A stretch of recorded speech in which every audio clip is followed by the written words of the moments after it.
राधे राधे। आप इस चैनल पे नए हैं तो प्लीज़ इसको लाइक और सब्सक्राइब कीजिए।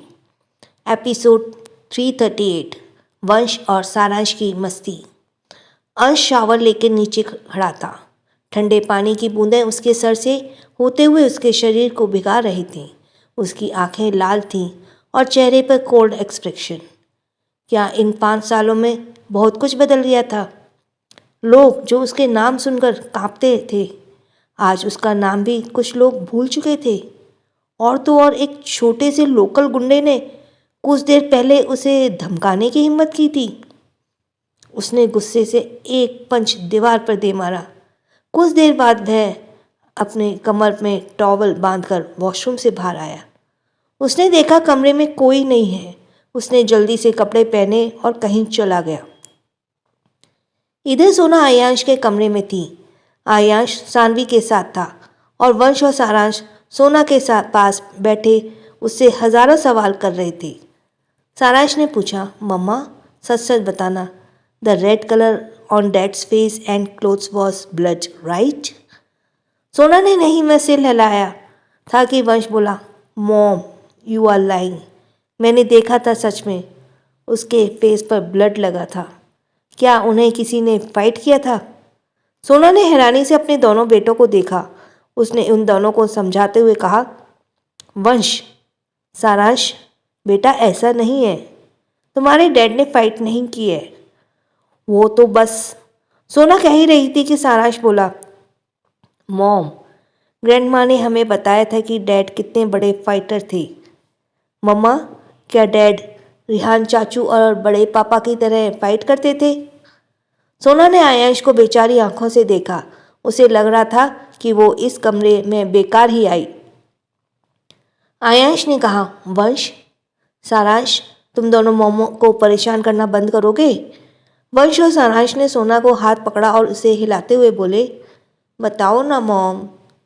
आयांश ने तेज आवाज में कहा, बस करो तुम दोनों, मॉम को परेशान करो क्यों कर रहे हो?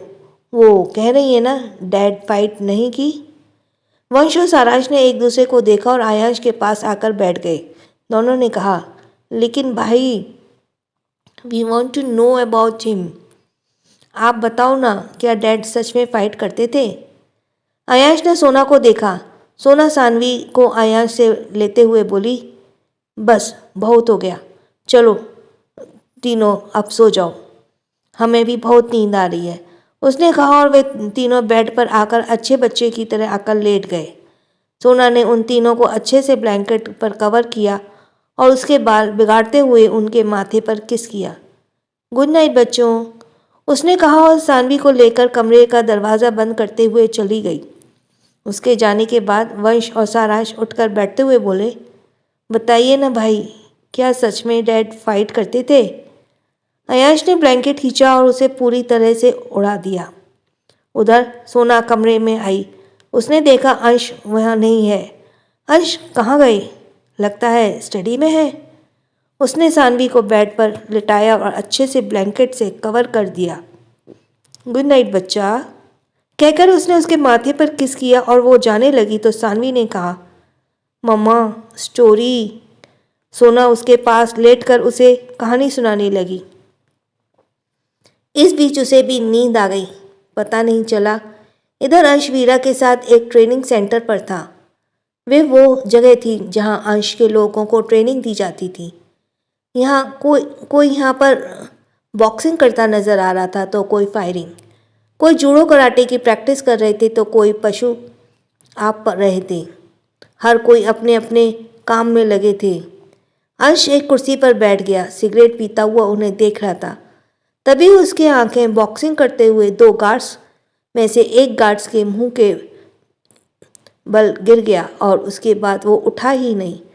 अंश ने अपनी सिगरेट फेंकी और अपने शर्ट के बटन खोलते हुए बॉक्सिंग रिंग की तरफ बढ़ गया। रिंग पर बड़े खड़े गार्ड ने उसे आते देखा तो अपना सर झुकाकर खड़ा हो गया। अंश अपने मसल्स और गर्दन चटकाते हुए बॉक्सिंग में पोजीशन ले आया। गार्ड ने यह देखा और वो भी अपने पोजीशन में आ गया।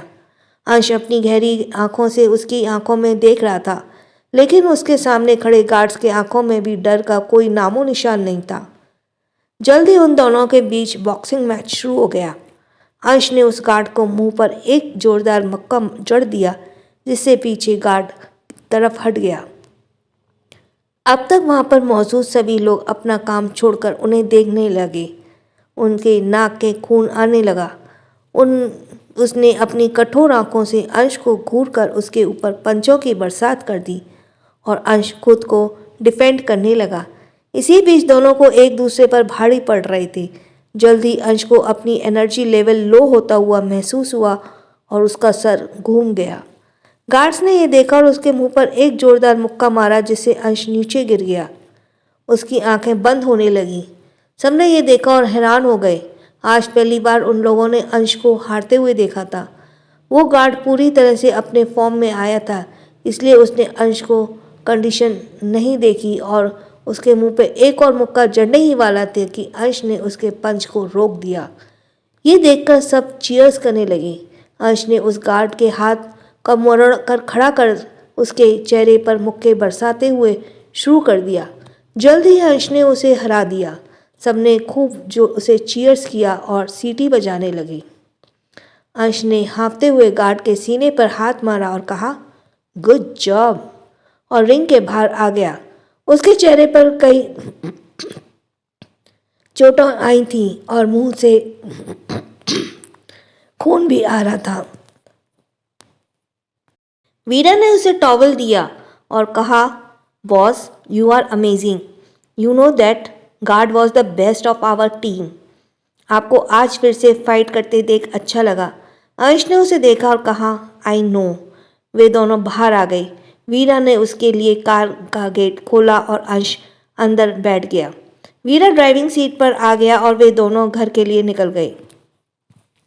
अंश कमरे में आया तो देखा सोना और सानवी आराम से एक दूसरे से लिपट कर सो रहे थे। वो सीधा वॉशरूम में चला गया। कुछ देर बाद वो बाहर आया और कपड़े पहनकर सोना के बगल में लेट गया। उसने सोना की पीछे से अपनी बाहों में भर लिया। उसने काफ़ी थकान महसूस कर रखी थी, इसलिए वो भी गहरी नींद में सो रहा था। So you are listening from Kanha channel. सुबह 8 बजे अंश गहरी नींद में था। तभी उसे लगा कोई भारी सी चीज़ उसके सीने पर रखा हुआ है और कोई उसे जगा रहा है। अंश ने धीरे से अपनी आलस भरी आंखें खोली। उसने देखा सानवी उसके सीने पर बैठी हुई उसे आवाज़ दे रही है, dada, dada, it's morning, wake up dada, we are late for school.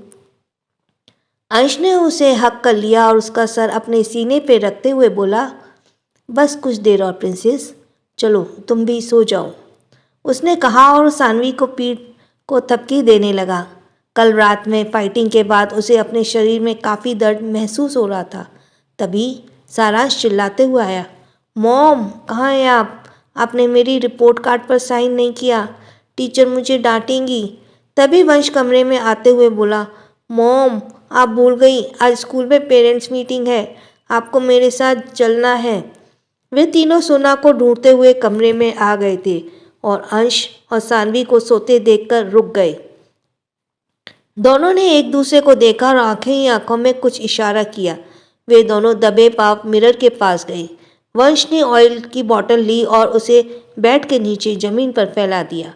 वे दोनों सोफे के पीछे आकर छिप गए। दोनों को अंश के जागने का इंतजार था। कुछ देर में इंतजार के बाद फाइनली अंश जाग गया। उसने देखा उसकी छोटी सी राजकुमारी अब भी सो चुकी है। उसने उसे बगल में लिटाया और उसके माथे पर किस करते हुए बेड से नीचे आ गया। वो एक कदम चलता ही था कि वो फिसल कर धड़ाम से कारपेट पर गिर गया। उसके मुंह से तेज चीख निकल पड़ी, आहा! उसके शरीर में पहले से ही दर्द था। गिरने की वजह से उसे और दर्द होने लगा। वंश और सारांश ये देखकर डर गए। सोना भी भागकर कमरे में आई। उसने वंश को जमीन पर देखा तो उसके पास आ गई। वो उसे उठाते हुए बोली, क्या हुआ? आप नीचे क्या कर रहे हैं? अंश बेड पर बैठते हुए दर्द से बोला, पता नहीं, मेरा पैर जमीन पर फिसला और मैं गिर गया। सोना ने देखा जमीन पर कुछ फैला हुआ है। वो समझ गई वो क्या है और किसका काम है। वो जोर से चिल्लाई, वंश, सारांश, बाहर आओ अभी की अभी, हम जानते हैं तुम यहीं पे ही हो। वंश और सारांश ने यह सुना, वे दोनों सोफे के पीछे से निकलकर भागने लगे, लेकिन पीछे से किसी ने दोनों को कान पकड़ लिया। उन दोनों ने देखा उनके कान पकड़ने वाली कोई और नहीं बल्कि सोना है। सोना ने कहा, वंश, सारांश, ये क्या हरकत है? अगर तुम्हारे डैड को चोट लग जाती तो? You both say sorry to your dad now. उसने कहा और उन्हें अंश के सामने ले आई। मॉम, इट्स हर्टिंग, दोनों ने एक साथ कहा। सोना ने गुस्से में कहा, first say sorry to your dad. We are sorry dad, दोनों ने एक साथ कहा। अंश ने उन दोनों को घूर कर देखा लेकिन कुछ नहीं बोला। वंश और सारांश वहां से भाग गए। सोना ने गिल्टी एक्सप्रेशन के साथ कहा, आई एम सॉरी अंश। वे दोनों, पता नहीं, आई एम रियली सॉरी। अंश बेड से खड़ा होते हुए बोला, इट्स ओके। सोना जल्दी से बोली, आपको ज़्यादा चोट तो नहीं आई ना? अंश ने नहीं में सर हिलाया। सोना ने कहा, आप फ्रेश होकर आइए, हम नाश्ता लगा देते हैं। अंश ने हाँ में सिर हिलाया और वॉशरूम में चला गया। कुछ देर बाद लोग डाइनिंग टेबल पर नाश्ते करके बैठे थे। चारों बच्चे स्कूल जाने के लिए तैयार थे और सोना भी हॉस्पिटल जाने के लिए तैयार थी। तभी अंश कमरे से बाहर आया। वो सोना के पास वाली कुर्सी खींचकर बैठ गया। बैठते वक्त उसके मुंह से हल्की सी आवाज़ निकल गई। उसे बैठने में काफ़ी तकलीफ हो रही थी। सोना ने यह देखा और वो फिक्र करते हुए पूछी, आर यू ओके? अंश ने हाँ में सर हिलाया। सोना ने वंश और सारांश को गुस्से से घूरा। उसे देखकर वंश और सारांश ने अपना सर झुका लिया। So you were listening from the Kanha channel in the original voice of the narrator, and now next episode 339 Cool Dad। अंश के साथ वंश और सारांश ने शरारत की थी जिससे अंश को काफ़ी तकलीफ हो रही थी। वो पहले से ही दर्द में था। जमीन पर गिरे की वजह से उसके कमर में काफ़ी दर्द था। अंश को पेन में देखकर नीलिमा ने फिक्र जताते हुए कहा, क्या हुआ अंश, तुम कुछ बीमार से लग रहे हो, सब ठीक है ना? अंश ने कहा, या मॉम, एवरीथिंग इज़ फाइन। तभी वंश ने शरारती टोन में कहा, we are very sorry dad, हमने आपको ज़मीन पर गिरा दिया, बहुत दर्द हो गया होगा ना आपको? उसने कहा तो अंश ने गले में खाना चोक हो गया और बाकी सब हैरान हो गए। रिहान ने कहा, भाई डोंट से, वंश और सारांश ने आपके बेड के नीचे ऑयल गिरा दिया था। तुम्हें कैसे पता? अंश ने हैरानी से पूछा। रिहान ने मुंह बनाते हुए कहा, आपके इन दोनों बेटों की शरारत का शिकार मैं भी एक बार हुआ था। यू नो, उसके बाद मैं पूरे 10 दिन तक नहीं चल पाया था। इतना पेन था क्या बताऊं। डोंट लाई चाचू, हमने आपको पूरे 5 बार गिराया है। वंश ने कहा तो रिहान हैरान हो गया और सब अपना मुंह दबाकर हंसने लगे। सोना वंश को डांटते हुए बोली, वंश, बिहेव योरसेल्फ। सॉरी मॉम, सारांश ने कहा। सोना ने कहा, अंश आप आज रेस्ट करना, हम भी आज हॉस्पिटल से छुट्टी ले लेंगे। अंश ने कहा, नहीं, इसकी ज़रूरत नहीं है, तुम हॉस्पिटल जाओ, मैं ठीक हूँ। सोना ने हाँ में सिर हिलाया। तभी पीहू की छोटी सी प्रिंसेस अपने घुटनों पर चलते हुए सोना के पास आई। उसने सोना की साड़ी को पकड़ लिया और खड़ी हो गई। सोना ने यह देखा और उसे अपनी गोद में उठा लिया। सोना उसे पुचकारते हुए बोली, ओ बच्चा, तुम्हें क्या चाहिए? ज़रूर, क्या चाहिए? आरू को खाना खाना है, उसने कहा और अपने प्लेट से आरवी को खाना खिलाने लगी। आरवी उसकी गोद में उछलने लगी जिसकी वजह से सोना के कपड़े गंदे हो रहे थे। अंश उन्हें देख रहा था। आरवी ने उसकी तरफ अपना हाथ बढ़ाया। अंश ने उसे ले लिया।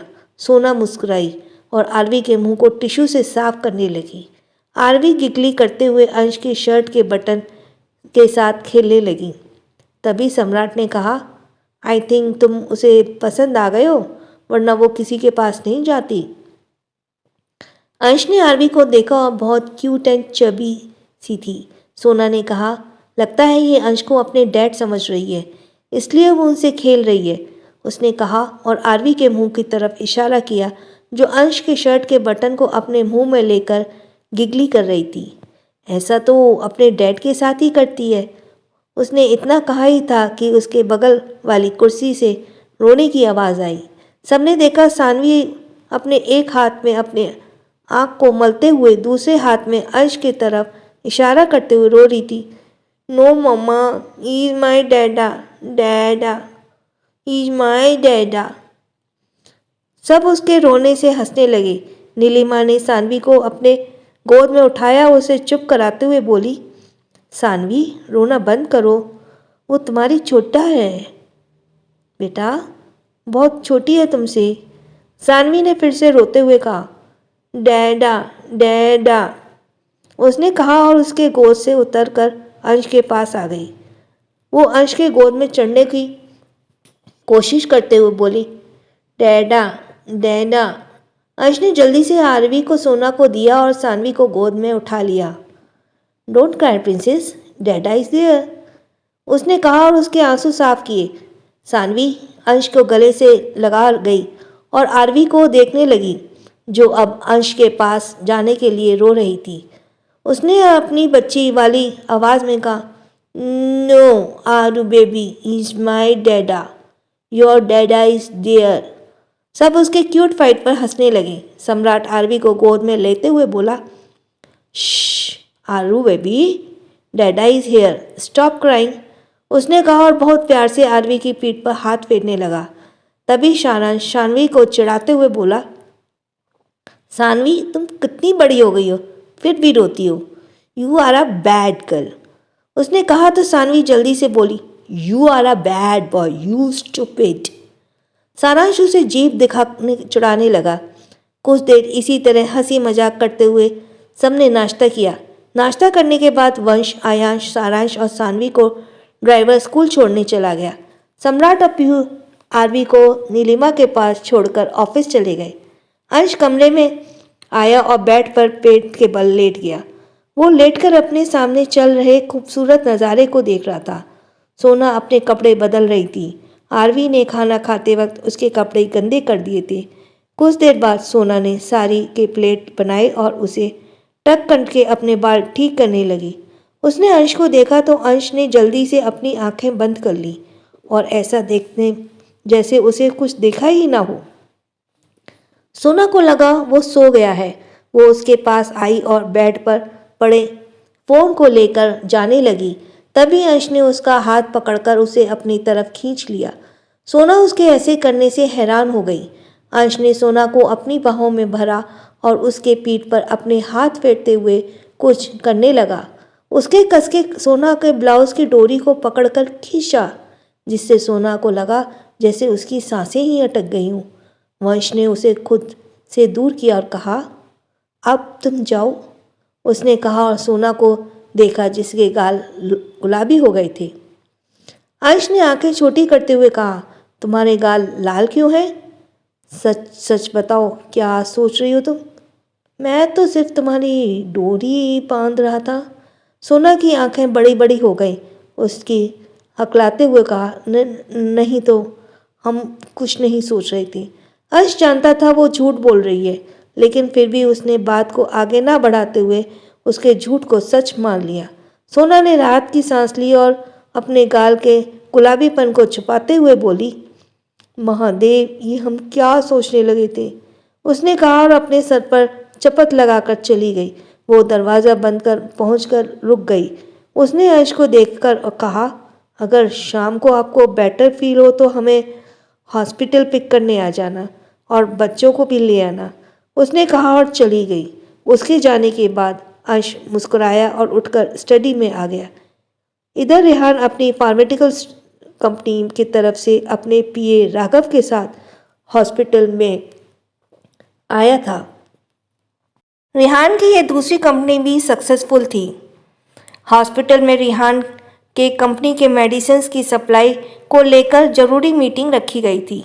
वो अभी राघव के साथ चलते हुए मीटिंग रूम की तरफ जा रहा था, जो उसकी पीए था कि वो दूसरी तरफ से आ रही एक लड़की से टकरा गया। उस लड़की के हाथ में रखे सभी फाइल्स उसके हाथ से छूट जमीन पर गिर गईं और बिखर गए। आई एम सॉरी, रिहान ने कहा और झुककर पेपर्स उठाने लगा कि उसकी मदद करने लगा। मैं उस लड़की के चेहरे को उसके लंबे खुले बाल और कवर कर रहे थे, इसलिए वो उसका चेहरा नहीं देख पाया। उसने जल्दी जल्दी सारे पेपर्स उठाए और उस लड़की को देते हुए बोला, आई एम सॉरी मिस। ये कहकर उसके पेपर्स, वो लड़की अपने बाल को कान के पीछे टक करते हुए मुस्कुराकर बोली, इट्स ओके। वो ये कह ही रही थी कि उसकी नज़र रिहान पर पड़ी और उसका चेहरा कठोर हो गया। So you are listening from Kanha channel. 5 साल पहले की कुछ यादें उसके जहन में तैरने लगी। कभी नहीं, मैं तुम्हारे साथ अब कभी नहीं हो सकती।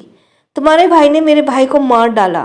तुम मेरे साथ रहना चाहते हो ना, तो अपने भाई को और अपनी फैमिली को छोड़ दो, क्योंकि मैं ऐसे इंसान के बारे में सोच भी नहीं सकती जो मेरे भाई के कातिल से बिलोंग करता हो। वो लड़की कोई और नहीं बल्कि सोनल देव थी। रिहान को भी कुछ नहीं यही हाल था। For God sake damn it, अगर भाई उसे नहीं मारते तो वो सोना, भाभी और वंश को मार देती। उन दोनों ने एक दूसरे को इग्नोर किया और मीटिंग रूम में आ गए। मीटिंग स्टार्ट हुई। सोनल एक मेडिकल एक्सपर्ट थी। वो वहाँ मेडिसिन के पोटेंशियल को जांच करने आई थी। प्रोजेक्टर पर रिहान के कंपनी की दवाइयों के बारे में दिखाया जा रहा था, जिसे देखते हुए सोनल ने एक एक करके खामियां निकालना शुरू कर दिया। इस तरह सोनल ने लगभग 40% दवाइयों को हॉस्पिटल में आने से रोक दिया। रिहान का दिमाग फटने को था। उसने एक शब्द भी नहीं कहा और मीटिंग भर सोनल को घूरता रहा। कुछ देर बाद मीटिंग खत्म हुई। मीटिंग रूम की लाइट ऑन हो गई। सब वहाँ से चले गए। वहाँ पर रिहान और राघव के साथ सोनल भी मौजूद थी। सोनल कुछ पेपर्स देख रही थी, तभी एक लड़का उसके पास आकर उससे बात करने लगा। सोनल उसके काफ़ी खुश होकर बात कर रही थी। रिहान दूर कुर्सी पर बैठा दोनों को घूर रहा था। कुछ देर बाद सोनल और वो लड़का बाहर निकल आए। वे दोनों अभी हंसते हुए जा ही रहे थे कि किसी ने सोनल का हाथ पकड़ा और उसे एक कमरे में ले गया। सोनल ने देखा वो रिहान है। रिहान ने उसे दीवार से लगाया और उसके सामने खड़ा होते हुए गुस्से से बोला, तुमने वो सब जानबूझकर किया ना? तुम मुझसे बदला ले रही हो। सोनल ने उससे धक्का दिया और कहा, stop your drama mister junior Raizada. मुझे कोई शौक नहीं है आपसे बदला लेने का। मैंने कुछ भी जानबूझकर नहीं किया। उस मेडिसिन में फॉल्ट थी, इसलिए मैंने उसे रिजेक्ट किया। नाउ एक्सक्यूज मी, उसने कहा और रिहान के बगल से जाने लगी तो रिहान ने उसके कमर को हाथ डाल उसे अपनी ओर खींच लिया। सोनल ने गुस्से से कहा, हाउ डेयर यू। रिहान उसके कस के पकड़ते हुए बोला, मेरी बात अभी खत्म नहीं हुई है miss Dev. Rihaan, stop your childish behaviour and leave me. Sonal जोर से चिल्लाई। उसके ऐसे करने के साथ ही रिहान ने उसके होठों पर अपने होठ से बंद कर दिया। सोनल ने उसे धक्का दिया और उसके गाल पर एक जोरदार थप्पड़ जड़ दिया। वो अपने हाथ को पीछे से अपने लिप्स को साफ करते हुए बोली, हाउ डियर यू, तुम्हारी हिम्मत कैसी हुई मुझे किस करने की। रिहान ने अपने गाल पर हाथ रखा और मुस्कुराया। उसने कहा, तुम आज भी वैसी ही हो जैसी पहले थी। तुम्हें याद है हमारी पहली किस, जब मैं तुम्हारे इतने करीब था? उसने कहा और सोनल को पकड़कर फिर से अपने करीब कर लिया। सोनल ने कहा, हाँ बहुत अच्छे से याद है, और उसी वक्त मुझे पता चला था कि तुम्हारे भाई ने मेरे भाई को मार डाला। उसने कहा तो रिहान की आंखें गहरी हो गईं। So you are listening from Kanha channel. Next, शाम का वक्त। अंश सोना के कहने के मुताबिक बच्चों को स्कूल लेने गया था। वो अब काफ़ी अच्छा महसूस कर रहा था। स्कूल की छुट्टी हो गई। वंश, सारांश और आयांश सानवी के साथ बाहर निकले। सानवी ने अंश को कार से टिक कर खड़ा कर देखा तो भागकर उसके पास आ गई। डैडा! अंश ने उसे गोदी से उठा लिया। आज स्कूल में क्या किया मेरी प्रिंसेस ने? सानवी ने खुश होते हुए कहा, पढ़ाई और खूब मस्ती। Dada, I miss you so much, उसने कहा और अंश के गले लग गई। वंश, सारांश और आयांश भी तब तक उसके पास आ चुके थे। आयश और सारांश कार में बैठ गए। वंश भी कार में बैठने ही वाला था कि पीछे से किसी की आवाज आई, शीनू ये तुम्हारे लिए। वंश रुक गया। अंश ने घूरकर उस लड़के को देखा जिससे उसका अपना चॉकलेट वाला हाथ सानवी के तरफ कर रखा था। उस लड़के ने अंश को खुद को घूरते देखा तो वो खुद को इंट्रोड्यूस करते हुए बोला, ओह हाय अंकल, मेरा नाम आरव सिंह है, मैं शीनू का दोस्त हूँ। अंश ने भी घूरकर उसे देखा। उसने कहा, मैंने तुमसे कितनी बार कहा है ना आरव, मेरी बहन शीनू को सिर्फ मैं ही बुला सकता हूँ और वो तुम्हारी कोई दोस्त नहीं है। उसने इतना कहा ही था कि सानवी ने हाथ आगे करके आरव के हाथ से चॉकलेट ले लिया।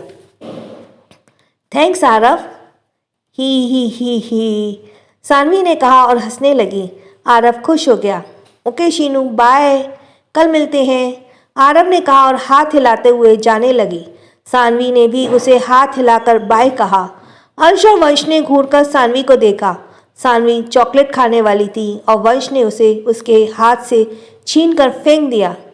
तुम ये नहीं खाओगी। सानवी ने ये देखा और रोने लगी। डैडा डैडा, इसने मेरी चॉकलेट फेंक दी।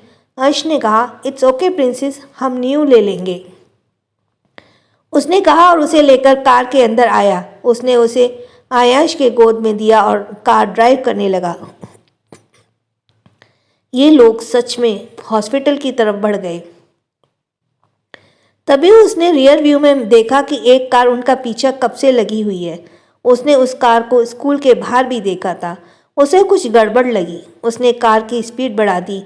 वो सड़क पर चल रही गाड़ियों के बीच से अपनी कार ऐसे निकाल ले गया जैसे वो कोई रेस लगा रहा हो। उसने देखा तब भी उसके कार का पीछा हो रहा है। उसने कार की स्पीड थोड़ी सी कम की जिससे वो कार अंश के बराबर से चलने लगी। वहाँ से एक आदमी ने अंश के ऊपर गन पॉइंट कर दी। अंश ने ये देखा और अपने कमर से गन निकालकर बिना उसे देखे उनके कार के व्हील्स पर गोली चला दी, जिससे वो कार हवा में उछलते हुए दूसरे कार से टकराती हुई ब्लास्ट हो गई। बच्चों ने ये देखा और सबने अपनी आंखें बंद कर ली। डैड! तभी सामने से एक कार उनके तरफ तेज स्पीड से आती दिखाई दी। बच्चों ने ये देखा और इस बार घबरा गए। वो कार उनके कार से टकराती उससे पहले अंश ने स्टीयरिंग व्हील घुमाया और कार को दूसरी तरफ मोड़ लिया। उसने वो कार आगे निकाल लिया।